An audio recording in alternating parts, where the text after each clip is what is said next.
Et nous revoilà pour la deuxième partie du tag Tarot to the Extreme, tarot opposé dans ma collection de Marlène Teresa. Voilà, c'est reparti, donc on continue. On en était maintenant à un tarot que je vais utiliser plutôt tous les jours, assez quotidiennement, par rapport à un où je vais l'utiliser de temps en temps. Alors, un de tous les jours, j'ai pris vraiment au hasard parce que, enfin au hasard, oui, au hasard parce qu'il y en a plein que j'utilise tous les jours, qui sont faciles d'utilisation, qui me parlent, qui m'appellent par leur couleur, par leur énergie. Et ici, par exemple, on a le Desert Illuminations Tarot de Lindsay D. Williams, que j'adore beaucoup. C'est un jeu auto-publié. Il a un côté un peu western, hein, vous allez le voir. Il est super beau. Ça, c'est le dos des cartes. Et j'aime bien, moi, le côté western, hein. J'aime beaucoup ça dans les tarots. Et puis, on a un côté un peu alien. Là, on a des piments pour, je pense que c'est des bâtons. Je le trouve magnifique, je le trouve coloré, il m'attire. J'arrive facilement à lire avec. Donc, d'office, c'est un jeu vers lequel je vais aller tous les jours. Voilà, c'est un exemple parmi tant d'autres, j'ai envie de dire, hein. Parce que j'aurais pu vous sortir un Lo Scarabeo, j'aurais pu vous sortir, voilà. Alors, oui, clairement, j'aurais pu vous sortir, oui, vraiment n'importe lequel, mais c'est vrai que moi j'aime, voilà, bon, ceux qui sont lumineux, ceux qui sont colorés, c'est vrai qu'ils vont plus m'attirer pour travailler quotidiennement. Et donc, tous les jours, voilà, sans problème. Comme ça, vous avez une petite idée. Carte de la tempérance, il y en a beaucoup qui devraient l'aimer.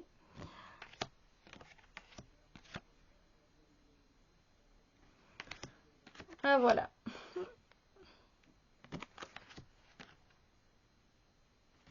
Ouais, j'adore, ça j'adore. Et puis maintenant on a Zoro aussi. Donc non, je l'adore ce jeu, il est fantastique. Il est fantastique. Donc voilà le style, enfin le style parmi tant d'autres, comme je vous ai montré le The Circle of Life, qui est plutôt dans le fantastique, dans la fantasy. Mais voilà, c'est des jeux lumineux, des jeux qui racontent des histoires, etc. Alors, par contre, celui que j'utilise, un que j'utilise de temps en temps, c'est le Telluric Tarot. Le Telluric Tarot, il va mixer les plantes et les pierres.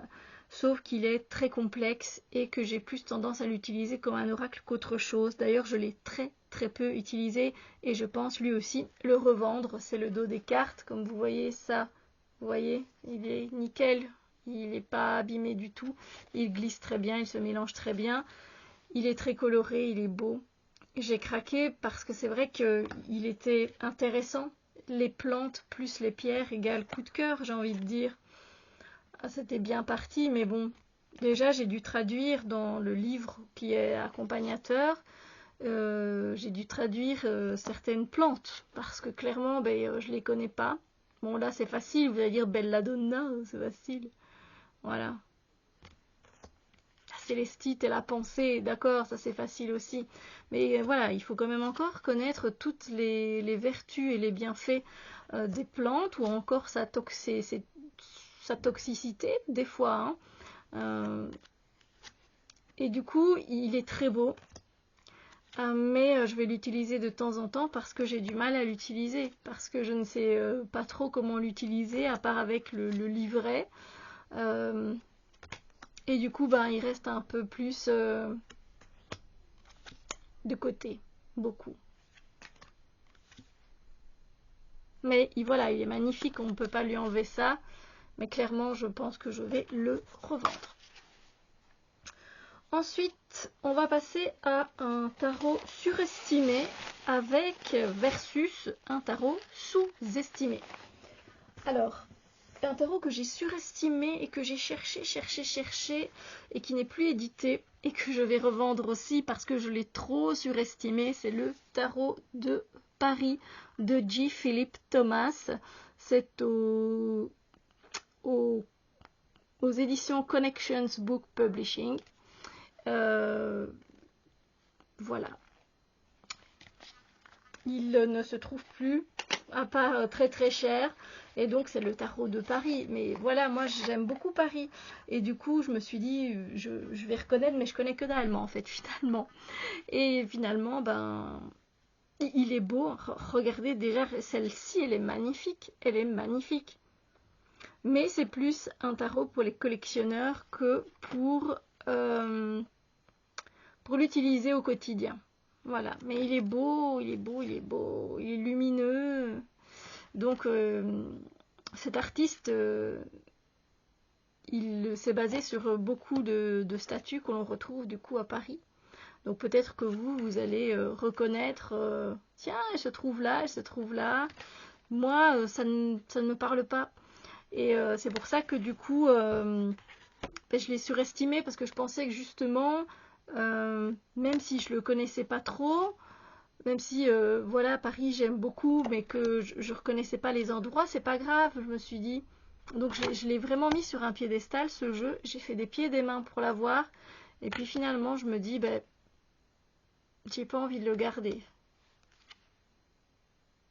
J'ai pas envie de le garder parce qu'il reste là, et je ne l'utilise pas, donc je préférerais qu'il aille, voilà, quelque part où il va être utilisé, il va être contemplé. Obélisque, le Louvre. Et voilà, il y a quelque chose de magique, on est d'accord. Hein. Mais voilà, je l'ai trop surestimé et peut-être que j'ai surestimé aussi moi-même mes connaissances par rapport à mes connaissances sur Paris, je veux dire. Voilà, surestimé. Alors un que j'ai sous-estimé à l'époque, il y a longtemps, hein. Je l'ai sous-estimé parce que je me suis dit, bah, il y a que des squelettes là-dedans. Qu'est-ce que je vais en tirer dans les tirages et tout, ça va pas donner grand-chose. Esthétiquement, je le trouvais très beau, hein. Mais je l'ai sous-estimé parce que je pensais que dans les tirages, il serait bof. C'est tout simplement le Santa Muerte Tarot. Et je m'en souviens comme si c'était hier, hein, c'est oh, zut. Ah, je vais plus revenir sur le nom. Voilà, Fabio Listrani. Moi, j'ai pas la version qui a été auto-éditée, mais je le trouve magnifique. Mais maintenant, voilà, maintenant je sais que je l'ai sous-estimé parce qu'il est tellement facile à lire et il est comique. Mais qu'est-ce qu'il est comique? Elle me fait rire. C'est même un jeu qui me remonte le moral quand je suis pas bien. Vraiment, moi, c'est pas un jeu que je vais utiliser pour le travail de l'ombre. Hein. Moi, je le trouve super lumineux ce jeu. Il est comique. Il est comique. Non, mais sérieusement. Enfin, moi, en tout cas, je le trouve sympa. Je le trouve coloré. Ben, voilà, il est coloré. Et je l'ai sous-estimé dans mes tirages parce qu'il donne des tirages comme ça. On comprend tout. Après, je pense que ça dépend de l'expérience de chacun. Mais voilà, j'adore. Et je l'ai sous-estimé au niveau des tirages à l'époque, en tout cas. Voilà. Maintenant, c'est clair que je le kiffe, ce jeu. Lui, c'est genre impossible qui sorte de mes jeux, quoi. Non. Enfin bref, vous le connaissez, vous l'avez vu et revu, mais je voulais vous dire que moi, c'était un jeu que j'avais sous-estimé et j'aurais pas dû. Clairement. Je l'adore. Ah là là. Comme quoi. Voilà. Alors, il nous reste. Alors, ça va être un sujet qui est un petit peu, pour moi, un petit peu. Je vais vous expliquer. Donc, j'ai choisi un jeu pour le travail de la lumière et un jeu pour le travail de l'ombre. Et sachez que moi, ça m'agace beaucoup le fait de parler de travail de l'ombre. Parce que il ne faut pas spécialement un jeu qui est dark, qui est noir, qui est glauque, qui est creepy, qui vous fait peur pour travailler sur vos zones, sur vos défauts, sur vos parts d'ombre. Non, je suis désolée, il ne faut pas spécialement un jeu qui est dark, qui va aller même peut-être plus vous enfoncer qu'autre chose parce que ça va faire vraiment très mal et je suis désolée, mais c'est pas le but.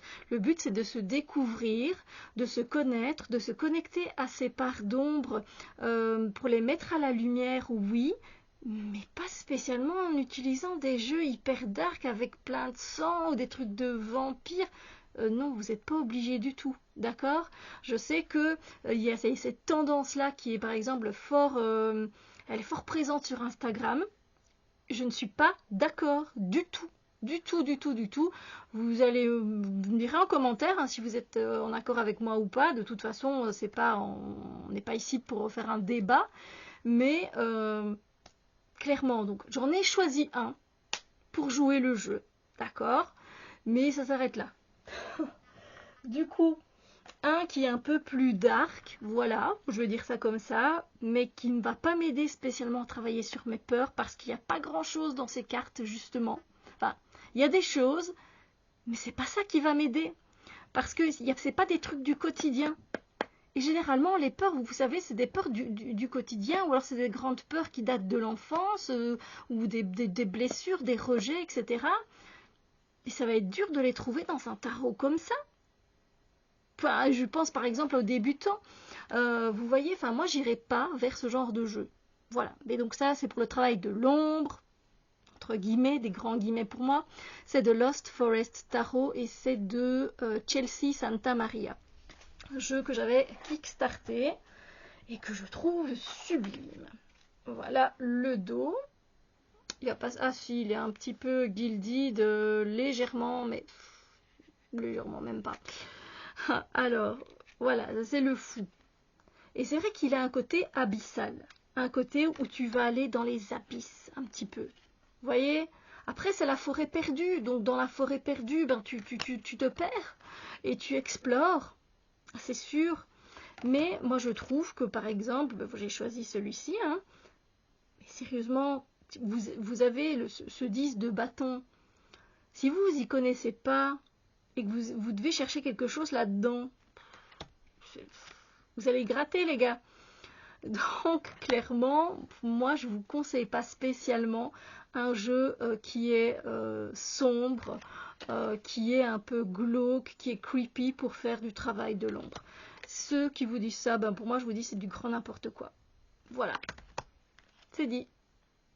Ça fait longtemps que j'avais envie de le dire, donc voilà. Là, je joue le jeu. Hein. Après, c'est clair que dans les jeux plus dark, ça va faire ressortir en nous des choses. On va se dire, ouais, j'aime pas. Pourquoi j'aime pas? Les personnages, j'aime pas. Pourquoi j'aime pas les personnages? J'aime pas la façon dont ils sont dessinés. Parce que ça me fait peut-être penser, peut-être que dans une vie antérieure, j'étais en contact avec ce genre de personne et que c'était pas une personne cool pour moi. Bref.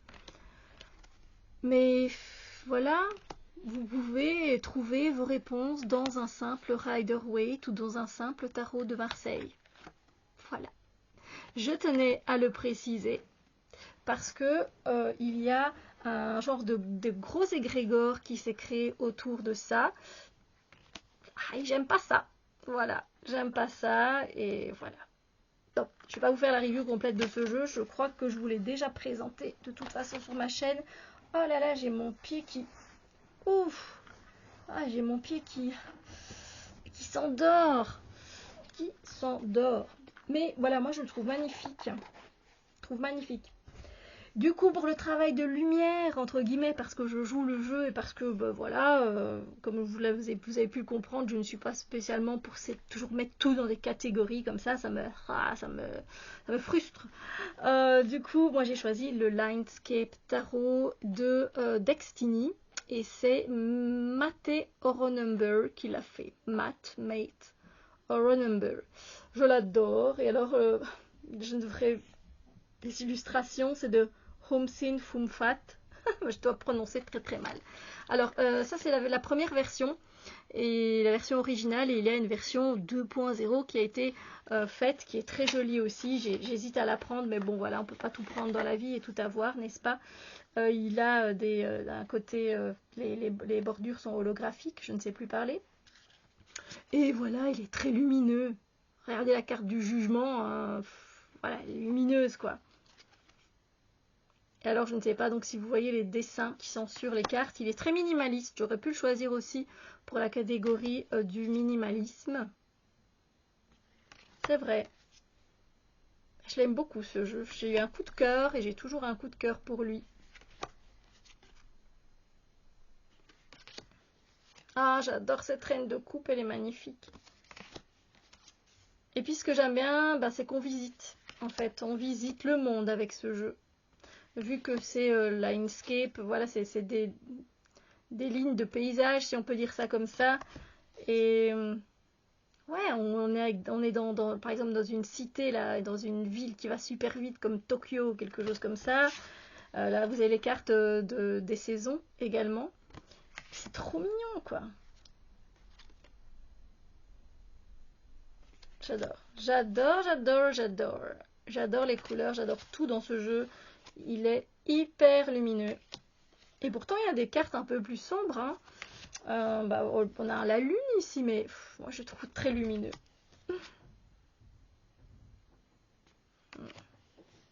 Allez, la dernière, le monde. Voilà. Et du coup, on en a terminé pour ce tag. Moi, j'ai été très heureuse de participer. Je suis contente qu'on l'ait créé en français parce que c'était sympa à faire. Sur ce, j'espère que vous avez aimé cette vidéo et n'hésitez pas à me dire vous aussi en barre d'infos quels sont les jeux que vous mettez en minimaliste, maximaliste, en jour, nuit, etc. Ça me fera vraiment plaisir de vous lire. Sur ce, moi je vous fais plein de bisous lumineux et je vous dis à très bientôt pour d'autres vidéos.